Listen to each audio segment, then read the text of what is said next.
ऐसी होती है समुद्र में सबमरीन और वॉरशिप की आंख मिचौली, किसके सामने चैलेंज बड़ा। समंदर में दुश्मन के साथ जंग में एक बड़ा चैलेंज होता है अपनी वॉरशिप को दुश्मन की सबमरीन से बचाना। सबमरीन बेहद ही साइलाइट तरीके से समंदर के अंदर रहती है और उसका पता तब तक लगाना मुश्किल होता है जब तक कि वह अपना टास्क पूरा न कर दे। दुश्मन को हराने के लिए उसकी सबमरीन का पता लगाना और उसकी सही पोजीशन के बारे में जानकारी हासिल करना जरूरी हो जाता है। ऐसे में सोनार सिस्टम काम आता है।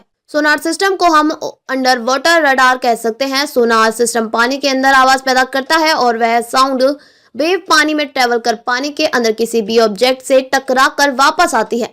वह किसी शिप से, किसी सबमरीन से या फिर किसी पत्थर से टकराकर भी वापस आ सकती है। ऐसे में टकराकर जो साउंड वेव वापस आती है उसके जरिए सोनार ऑपरेटर बताते हैं कि पानी के अंदर क्या है। प्रोपेलर में अंतर।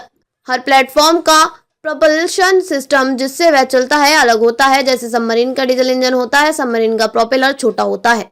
इसी तरह वॉरशिप का अलग होता है और मर्चेंट शिप का प्रोपेलर बड़ा होता है। प्रोपेलर की स्पीड भी अलग अलग होती है। सबमरीन पानी के नीचे कम स्पीड में है तो प्रोपेलर की पानी को काटने की आवाज अलग होगी। सोनार ऑपरेटिंग की ट्रेनिंग इस तरह होती है कि वह प्रोपेलर की स्पीड से पहचान कर सकते हैं कि वह वॉरशिप है, मर्चेंट शिप है या फिर कुछ और।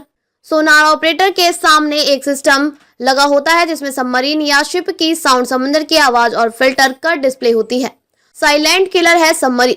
सबमरीन साइलेंट किलर है और यह ट्रांसमिट नहीं करता, इसके लिए इसका पता लगाना मुश्किल होता है। जबकि सबमरीन को शिप का पता जल्दी चल जाता है। सबमरीन खुद कम आवाज करती है और उसे आसपास की आवाज साफ सुनाई देती है। सबमरीन और वॉरशिप की आंख मिचौली में शिप को सबमरीन की आवाज सुनाई दे इससे पहले सबमरीन शिप की आवाज सुन लेगी। वॉरशिप और मर्चेंट शिप के प्रोपेलर का साइज अलग होता है। समंदर में इनकी पहचान भी जरूरी है क्योंकि समंदर में हर वक्त कई देशों से सैकड़ों मर्चेंट शिप इधर उधर जाते रहते हैं। खासकर हिंद महासागर व्यापार की दृष्टि से दुनिया के लिए कितना अहम है इसका अंदाजा इससे लगाया जा सकता है कि दुनिया भर के बड़े कार्गो में से 1/3 कंटेनर शिप में से करीब आधे और ऑयल ले जा रहे शिप में से 2/3 शिप यहीं से गुजरते हैं।